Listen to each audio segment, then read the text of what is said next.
caring, sort of this idea of caring as a leader is actually monumental strength. And I really, thought about that. And I think it's true. I think when we care about people, it makes us lead in a different way. It makes us confront challenges that we might not necessarily want to confront. But when I know, like, look, I really care about Andrea, I really care about this person, I have to do these things as a leader. It also means that I need to be prepared. I need to study about leadership and think about leadership. The people we work with and for deserve that same level of caring that we give to our patients. And it's not easy or soft. It's actually really, really hard. But when we lead from that place, I think the data and the evidence suggests that it's going to be a more effective way to lead. Welcome to Heartline, conversations with healthcare changemakers following their heartline. I'm your host, Dr. Andrea Austin. I'm an emergency medicine physician, coach, and educator. I believe that healthcare needs to improve the quality care that patients receive, and that supporting the workers is at the heart of this transformation. I am so excited today to have Dr. Josh Hartzell with me on the podcast. He is a retired colonel and serves as faculty within the Center for Health Professions Education. He's also on my thesis committee. So I've really gotten to know Josh quite a bit over the last year and really appreciated learning so much from him about leadership. And I can 100% attest to he is a caring leader. Josh, it's so wonderful to have you on the podcast. Well, thanks so much, Andrea, for having me. And I think the feeling of respect is mutual. I feel like you've been an inspiration with your podcast, your book, which was amazing, and also just working with you and learning from you. So yeah, I'm excited to see how we both move forward. Well, let's jump into how I like to start the podcast. What led you into medicine? Sure. I think for me, medicine was, not necessarily my first thing that I was thinking about. I thought about, maybe some teaching and history and biology, and eventually, early in my life, I had some experiences with my mom who had breast cancer when I was in high school. And I think that really started to shape me and make me think about going into medicine. And then over the course of sort of that experience and some other experience with relatives and my love of science, decided that this is sort of where I wanted to be as a professional moving forward. And you really get into your biography a little bit more in the book. And, I feel like I know you pretty well from the last year and getting to hear more about your career. But to really flavor it for the audience, you had a illustrious career in the military, but maybe give us some of the wave tops. Yeah, well, illustrious might be too kind. But yeah, I feel like I've been very blessed. I grew up in a really small town, and if you asked me if I thought I would be where I'm at now, I would have said no. But, I got fortunate. I did an ROTC scholarship and then went to the Uniformed Services University of Health Sciences for medical school, and then spent the next 21 years on active duty. And the majority of my time throughout my career has been around academic medicine and obviously military medicine, but teaching and developing other leaders. I'm a practicing internal medicine an infectious disease physician. I think that's really important that we maintain our clinical skills, and I love patient care. I love my patients. But over my career, I recognized that I draw a lot of passion, and probably the most passion from teaching people how to be better clinicians, teaching them how to be great medical students, great residents, and then amazing faculty. And then not only the clinical medicine, but helping them figure out how to lead more effectively and teach more effectively. And I just got some opportunities early in my career. I had a chance to go to Stanford and do their clinical teaching program for a month, which was and then I also got the opportunity to go do several Harvard Macy courses. And I think throughout that period, I just fell in love with medical education and teaching. And because of that, sort of shifted my career to making that a lot of the focus, and, was able to hold several jobs within the military for academic medicine, including, ending my career as the program director for the Walter Reed Internal Medicine Residency program, which was really a highlight. And I think, anyone who's been a program director, it's such an honor and privilege to be able to lead and educate future physicians. So for me, If I never did anything else in medicine, I would look back very fondly on that particular position. Well, it's an open secret, not a secret at all, that healthcare is really tough right now. And you and I have had a lot of conversations about the state of healthcare. What's keeping you in medicine? Yeah, that's a great question. And, I'm quoting you often now with your quote of healthcare is a dumpster fire. So I've been repeating that frequently.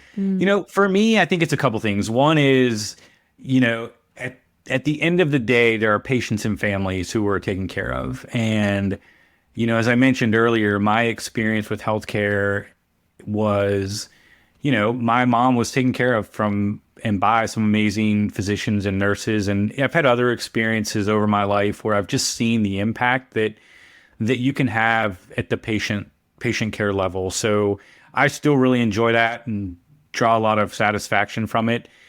And then for me, the other thing that really keeps me within healthcare is, the future. And every day I get to work with students and residents and faculty and help them get better. And I think for me, it's sort of like patient care is one-on-one, whereas when I'm working with and training others, I recognize that when I'm training them and working with them, that's going to impact them throughout the rest of their career. And I feel like that's just an amazing opportunity that we have. And, the impact that you can have through medical education is just, it's really sort of unparalleled. So that to me makes me excited every day. I love my job. I love having this opportunity to positively impact other people's lives. Well, taking a book on is no small feat. And there are a lot of healthcare books. There are a lot of leadership books out there. Tell the audience about why they should pick up your book. Well, it's interesting because you mentioned there are a lot of healthcare books out there and there are a lot of leadership books out there. And I'm a fan of, I'm an avid reader, so I love reading about leadership. But what I really noticed is that there weren't a lot of specific books directly for healthcare leaders. I could give somebody, a never-ending list of leadership books. But when I actually went to try to find a book written about healthcare leadership by healthcare leaders, there really aren't that many. And the idea for this book was that it would fill that gap and be a very tactical sort of field manual for a lot of the challenges I had seen over the course of my career that leaders were struggling with. So I think that was one thing, is like, here's your go-to guide for leading in healthcare. The second thing was, the more I thought about leadership, the more it came back to this idea that as leaders, we really need to take care of those we're leading. And I think despite all these other books, and in particular in healthcare, that concept is still not where it needs to be. So my hope would be that this book inspires people within healthcare to lead from that same place of caring that they take care of their patients. And I think if we reframe leadership in that way, we're going to be exponentially better off as a culture within medicine. What about for the person out there saying, like, Josh, healthcare is hard. Being a doctor, it's a serious job. People's lives are on the line. We can't coddle people. We don't have time for this caring. Yeah, that's a great question. People think about this when you hear caring, you think soft. I interviewed Amy Vertrees, who's a surgeon, and for the book, and one of the things that she said was that, caring, sort of this idea of caring as a leader, is actually monumental strength. And I really, thought about that. And I think it's true. I think when we care about people, it makes us lead in a different way. It makes us confront challenges that we might not necessarily want to confront. But when I know, like, look, I really care about Andrea, I really care about this person, I have to do these things as a leader. It also means that I need to be prepared. I need to study about leadership and think about leadership. We, the people we work with and for, deserve that same level of caring that we give to our patients. And it's not easy or soft. It's actually really, really hard. But when we lead from that place, I think the data and the evidence suggests that it's going to be a more effective way to lead. Both of us spend a lot of time thinking about the future of medical education and how to redesign and improve the system. And one of the things I'm thinking a lot about is medical knowledge, publications, new information, I think doubles every 90 days. I think that's something President Woodson likes to bring up in his presentations. So we're learning more about the human body. It's incredibly complicated. How do we fit in this leadership, emotional intelligence development in a very crammed curriculum? Maybe the question I should ask, sort of flipping it, is how do we not fit it in? And I say that a little bit in sort of tongue in cheek, but at the same time, what I've seen over the course of my career, and you've probably seen this as well, is like the medicine we spend so much time focused on. And I think most people, obviously early in your careers, becoming a really sound clinician is critically important. We owe that to our patients. But what happens is that as you sort of start moving later in your career, you recognize that all these other things that happen to you on your day-to-day basis, you're an emergency medicine physician. I mean, how many people do you interact with on every single shift? And how many of those interactions have to do with your ability to lead, your ability to communicate effectively? We talked about the issues that we have within healthcare and how we need to change the system. Our clinical backgrounds are going to give us insights into what needs to be changed. Our leadership skills and ability are going to give us the way forward and on how to actually change that. So I think that if we're not training physicians, and I would say nurses and pharmacists and physical therapists, if we're not training them in leadership skills, we're doing a disservice to them, because these are skills they're going to use on a daily basis. And quite frankly, if we're not training them, how do we expect our system to get better? Who's going to lead within our system to make it better if we're not training leaders? I'm so glad you're a prior program director, because I was actually thinking about this probably about a week ago, and I care very much about this. And I 100% agree with you that a lot of the pain that we're experiencing, some of the fires are set within the house, and they're set by people working in healthcare. I've wrote a book about some of the abuse that I suffered at the hands of people in healthcare. It can be a very toxic and cruel and uncaring place for a lot of people. To that, if we think about how we actually make this happen and have curricula that ensure that we're growing the next generation of leaders, what I'm thinking is there's going to be a few program directors out there, leaders that care about leadership and make time for it. But unless we change ACGME, milestones related to this, it's not going to really happen. And so since I know you're a prior program director and have some familiarity with the ACGME milestones, what would be your pitch to the ACGME? What could they tweak? What could they adjust that would get at some of this?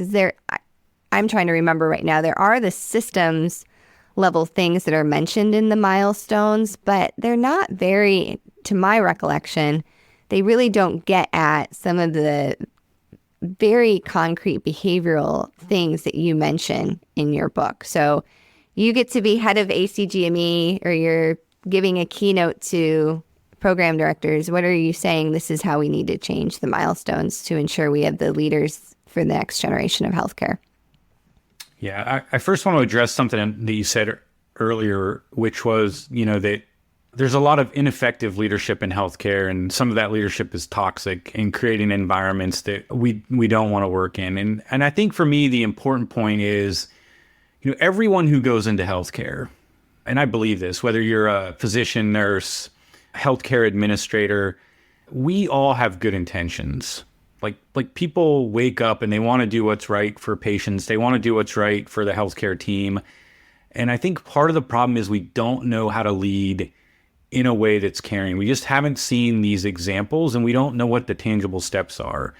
And I think hopefully that some of the ideas in the book will fill some of those gaps and allow people to lead more authentically in healthcare in a way that maybe they haven't thought about or seen before. If I was in charge of ACGME, so interestingly, this study was unpublished, but a colleague of mine, Brian Klein from Brown. Brian's been on the podcast. His episode's going to come out soon.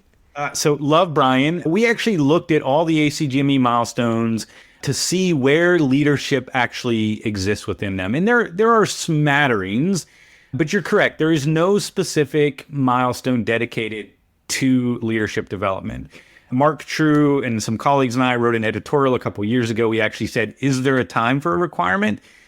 You can imagine our argument is probably yes. I think making more requirements may not be the answer, because what we see when we make requirements is people will do things to meet those requirements, but it doesn't necessarily mean they're going to do them necessarily in the most effective way. If I was, giving this keynote at ACGME, I think what I would do is show the link between leadership and outcomes. And when I say leadership and outcomes, I've been thinking a lot lately about evidence-based leadership. We talk a lot about evidence-based medicine, but what about evidence-based leadership? And there's very good data that suggests that if we lead more effectively, we can start tackling issues like burnout, well-being. We can do that for students and for faculty. The only way we can lead more effectively is if we train our students, our residents, and our faculty to do it. It's not just going to magically happen. So I think we really need to go back to our roots and think about, look, if we want what's best for our patients, if we want what is best for our trainees and for each other, then we have to lead more effectively and we have to dedicate time to it. And then with that, hopefully, each program can decide, what does that look like for me? We do so many of these things already on a daily basis. We just don't take even a few seconds to step back and say, hey, listen, let's talk about that interaction I had with that nurse or that scrub tech. Did you see how I stopped? Did you see how I looked them in the eye and listened to them? I valued their input, right? And by doing that, I'm teaching to my trainee effective listening skills. And not only teaching them how to do it, but why it's so important. I think there are ways that we can fit this in without making huge curricular changes. The other thing I would say is, leadership development is a lifelong endeavor. This has to be something that starts early, but then is just something that we dedicate time to over our careers. One of the things I like to ask people is, can you spare 30 minutes a week anywhere? Can you spare 30 minutes on a commute? Can you spare 30 minutes when you're, riding your Peloton or out walking your dog? You could listen to a podcast. There's some great podcasters out there. At least I hear some of them, right? Or could you listen to an audiobook? Could you just read an article or read a book? But if you spent 30 minutes a week, that's over 25 hours a year. What would our system look like if all of us spent just 30 minutes a week or 25 hours a year sharpening our leadership skills? It's just hard to imagine that we wouldn't be in a better place. And I think 30 minutes is not a lot to ask. And if that's too much, how about 15, right? But that would be my hope. One is that we can use evidence-based leadership to guide the fact that we really need to do this. Yeah. I should have started the podcast with this question. I've read part of your book, not the entire book. I have a sense of what a caring leader is, but you are the expert on caring leadership now. So what is your definition of a caring leader? Yeah, I think for me, a leader who is inspired by caring. So I think it's two things. I think it's one, that everything I do as a leader is inspired by the fact that I want to take care of you, whether you're a colleague, someone else, but someone who I have some type of influence over. I want to take care of you. So it's inspired by that. And then the actions I take as a leader also demonstrate that caring, right? So what are the specific steps I can take that show you I care about you?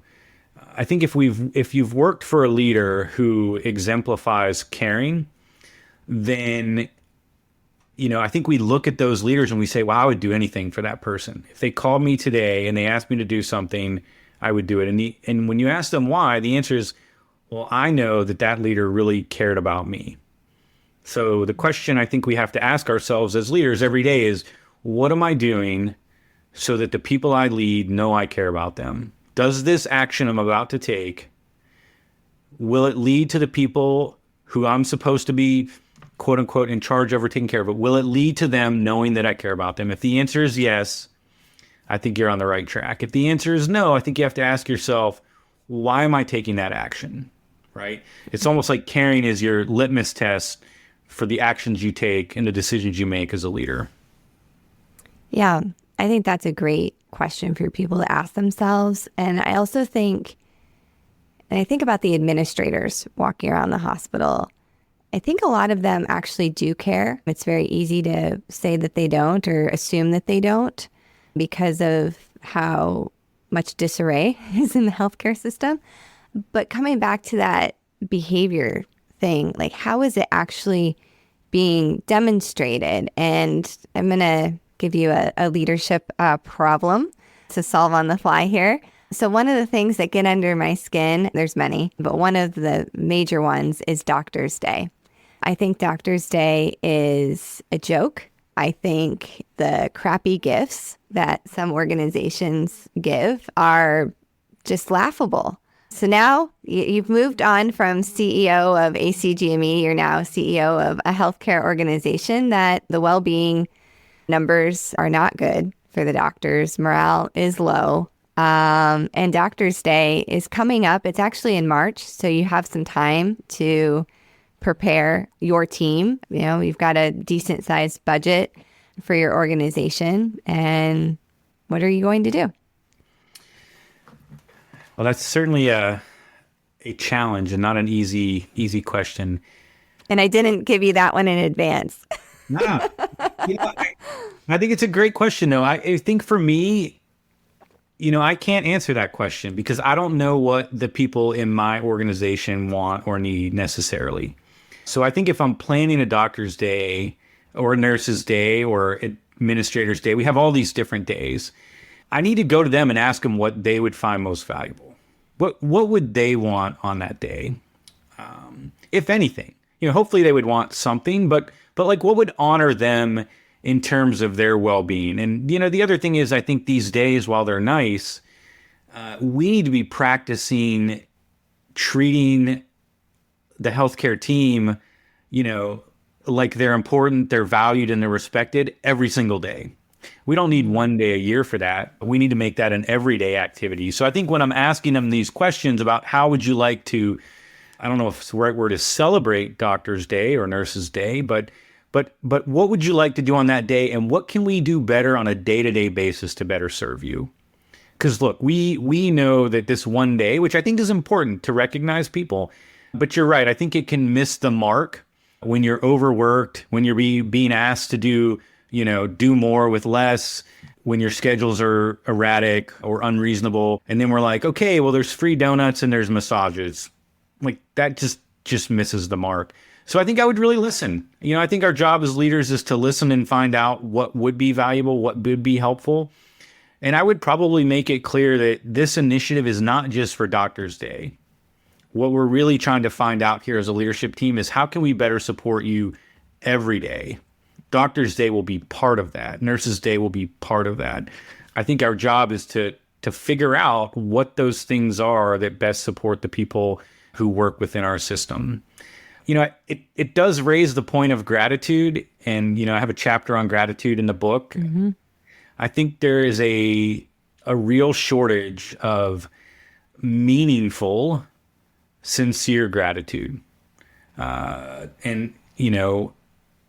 do we fix that? I think when you only thank people on Doctor's Day or Nurse's Day, it becomes sort of an insincere act. But how do we make that gratitude or that act of gratitude more frequent? And by doing that, we help show that we value and respect you and the work that you do. And I think that goes for every level. You mentioned the front desk staff. Do the front desk staff feel valued and respected? Mm. Because if they don't feel valued and respected, how hard is it going to be for them to then value and respect patients when they come in, right? I think we have to figure out ways to help every member of the team understand what they do for the mission and the purpose, and how they can, and how they feel proud to be part of this team. There's a story. Actually, I'll share a personal story about how every member of the healthcare team is just critically important. So I had a family friend who was dying of pancreatic cancer a few years ago, and I went to visit him at Allegheny General Hospital in Pittsburgh. And, we showed up in the parking garage, and we were not sure where we were going. I'd never been to the hospital before, despite being from Pittsburgh, or went to school in Pittsburgh. And there was a parking garage attendant who went out of his way to welcome us, smile, ask us where we were going or where we needed to go, and sort of got us on the right path, got us where we were going. He really changed, I think, my family's sort of walking into this hospital. He put us in a better place. That was several years ago. I still think about it all the time. And I think we have members of our healthcare team all over who do this. And how do we help them feel that value and purpose? And how do we get these stories to them so that they know just how much impact they had? I think that's part of our job as leaders, is to connect our people to their mission and purpose. And then that gratitude is linked to specific acts or behaviors that they do that build the culture we want. And for that gentleman who did that day, it's life-changing. And I think, we need to do a better job of practicing that level of gratitude and helping them understand how important they are, because we all have a critically important role within healthcare, no matter what level we're at. Yeah, I recorded an episode a while back on gratitude around Thanksgiving Day, and the delineation I've made is this performative appreciation, or is it gratitude? And gratitude is appreciation plus an act.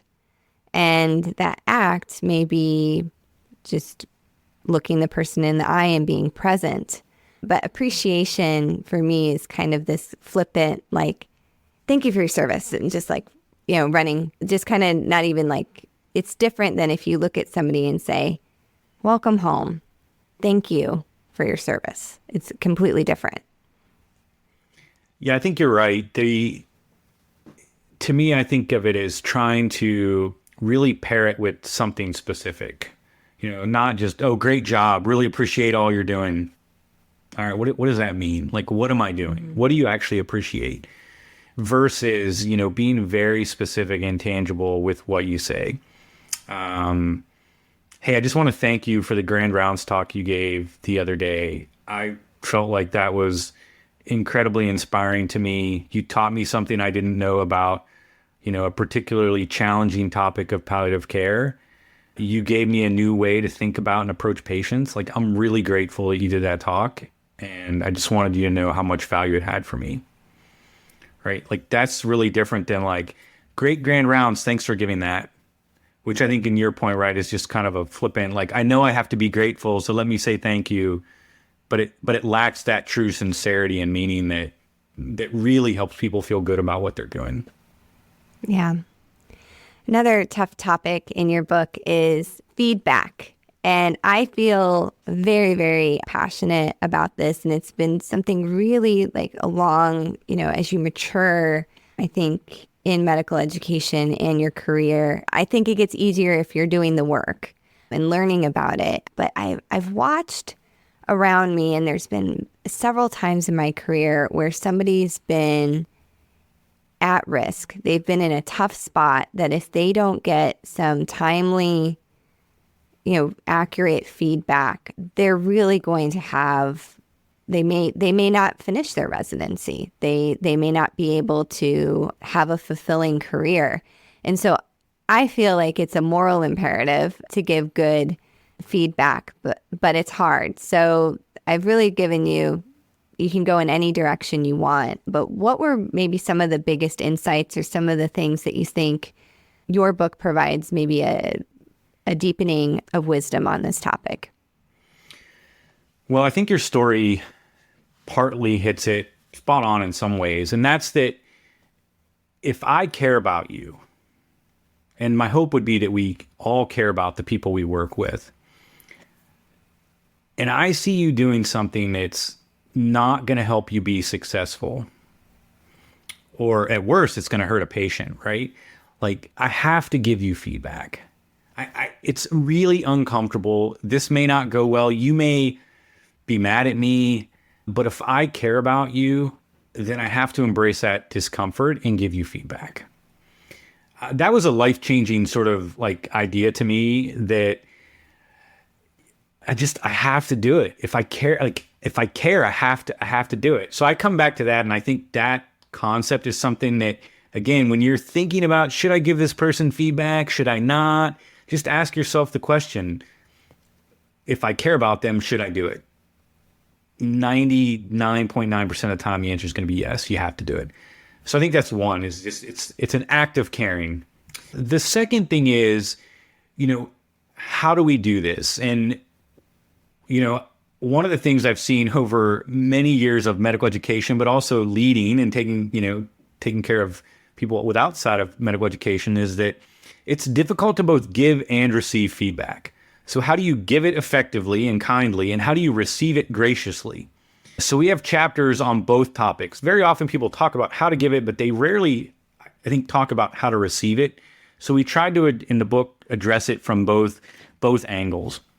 I think for me, the most important thing about feedback is developing the relationships. So if I'm doing in my job as a leader and I'm developing relationships with the people I lead, and they know Josh cares about me, Dr. Hartzell cares about me, whoever, he really cares about me. So that when I come and give them feedback about something that maybe they don't want to hear, maybe they don't agree with, they will be less resistant, because at the end of the day, they know I would only do that because I care about them.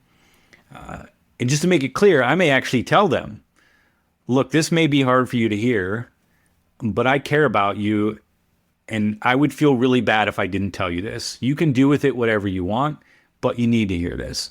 And then I give them the feedback. And with that feedback should be a discussion. What do you think? Right? It's a conversation back and forth. And then ideally, some type of action plan of how do we move forward. So it's building the relationship. It's having a conversation or discussion about it. And then it's developing an action plan. Because again, if I care about you and I want you to be better, I can't just give you this feedback and be like, figure that out. Right? That's not helpful. Right? What is the action plan to help you get better? It's not easy, but I would also say that I've seen over my career, and I give a couple examples in the book where, I gave feedback and it really had life-altering events for people. It changed some of their behavior in one case, and in a different case, it improved skills that set them up for success.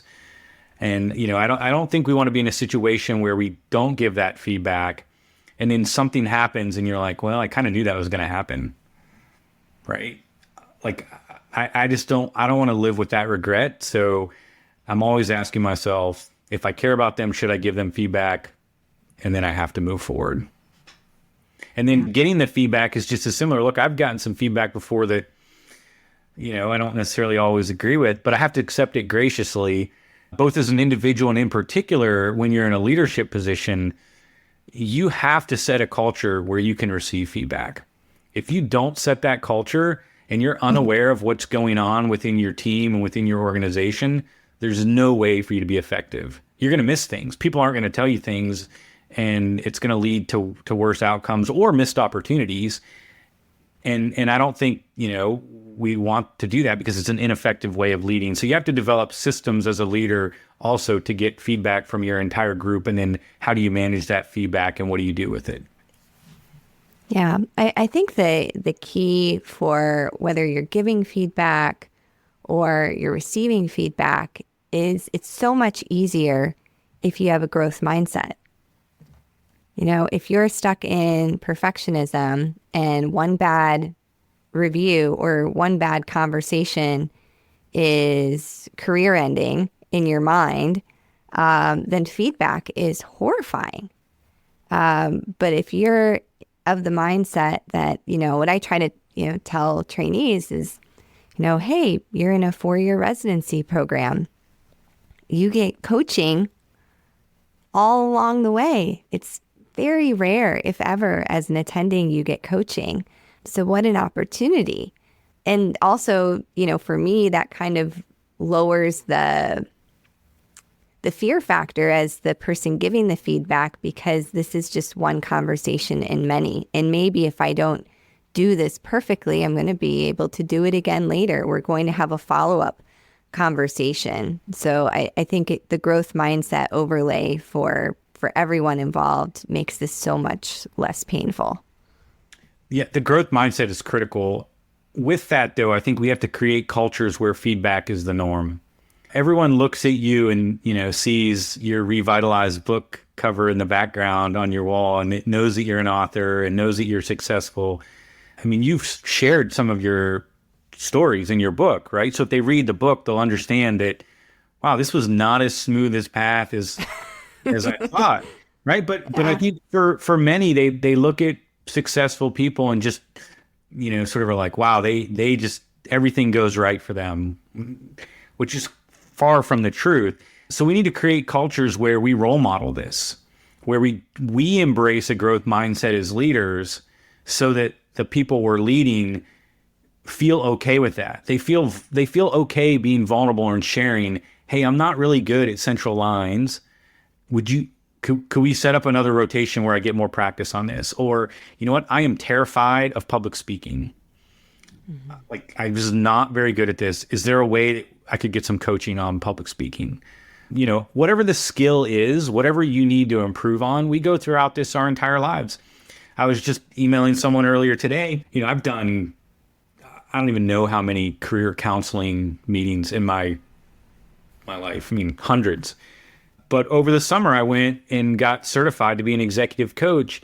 And the skills that I learned, in that 2-day period were just remarkable. I learned new ways about, listening, new ways about asking questions, right? Like, we're all growing and evolving throughout our entire careers. I mean, we think about leadership development, you're never done growing as a leader. And if you think you're done growing and you figured it all out, then it's time to not lead.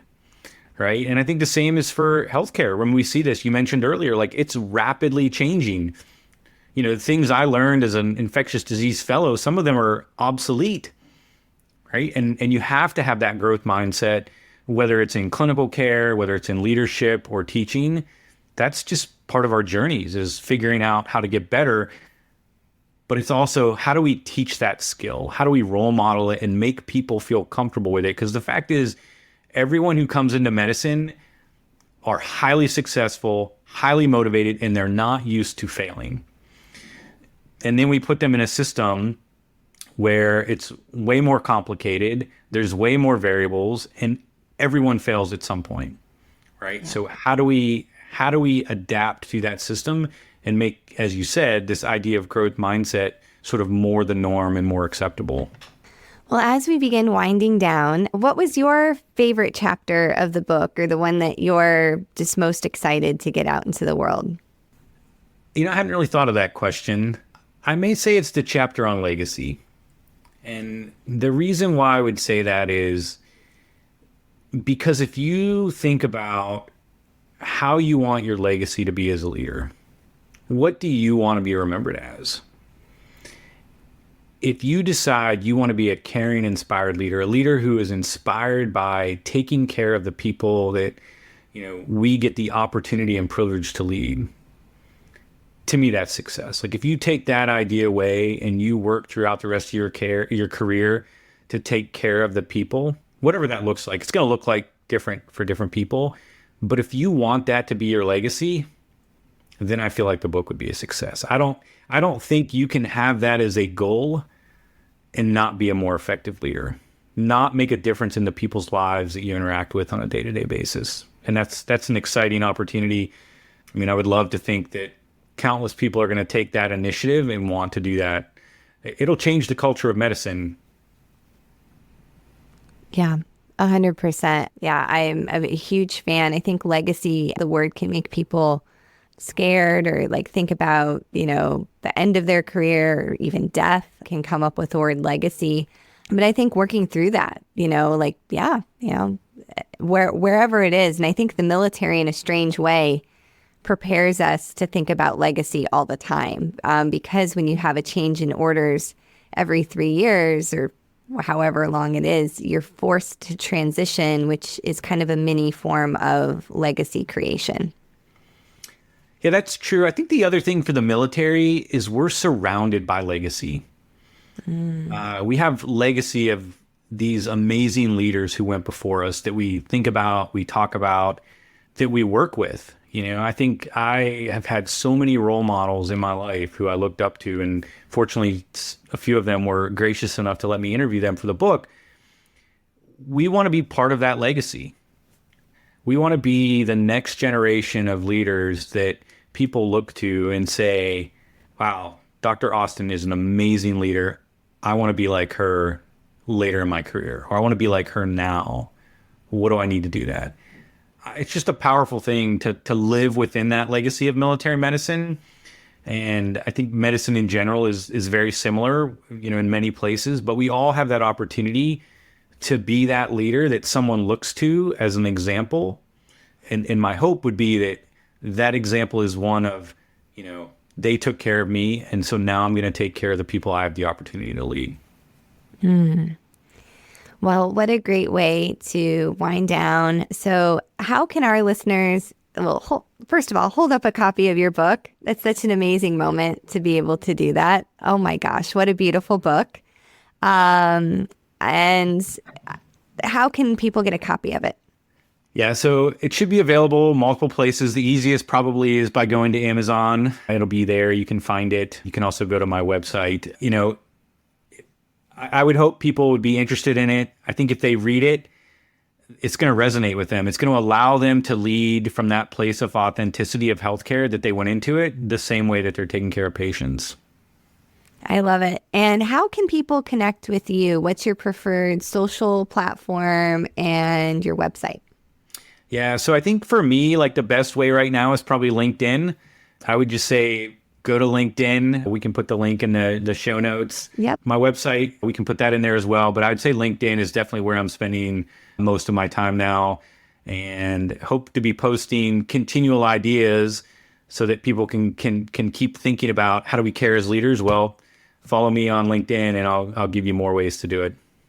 Yes, and I can attest Dr. Hartzell's posts on LinkedIn are fantastic, and I enjoy reading them and replying. And I personally think LinkedIn's a very good place for these conversations and a professional and positive space, which sometimes is hard to come by on social media right now.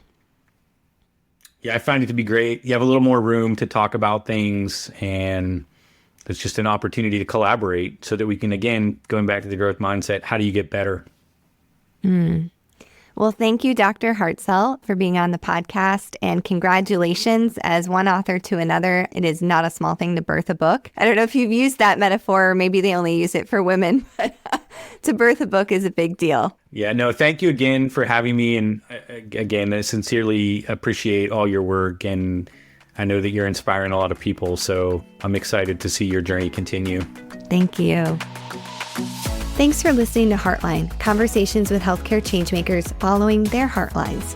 I'd so appreciate it if you could take a quick moment and hit the like button and also the subscribe button that you'll find within your podcast app or platform that you're listening on. It also really helps if you can leave a review. I would certainly appreciate a 5-star review and a few comments about what you liked about this podcast. Don't forget, you can also forward this to people in your network. People love getting new podcasts and changing up what they're listening to. So sending a podcast to a friend or colleague, or even to start a conversation about a change that needs to happen in your organization, is a great way to be a change maker. This podcast represents the views of the host and guests. It does not represent the views of any entity we work for or with. It is also for informational use only and does not replace any professional advice, including medical or psychological. If you are interested in unlocking your true potential, reach out to me. If you're an organization interested in supporting the well-being of your people, I'd love to connect on innovative solutions. Schedule a strategy session at AndreaAustinMD.com. Sound editing services are provided by Better Podcasting Services, and you can find their website at betterpodcastingservices.com. And I'd also like to thank our future Dr. Caitlin Din, who is the production assistant for this podcast.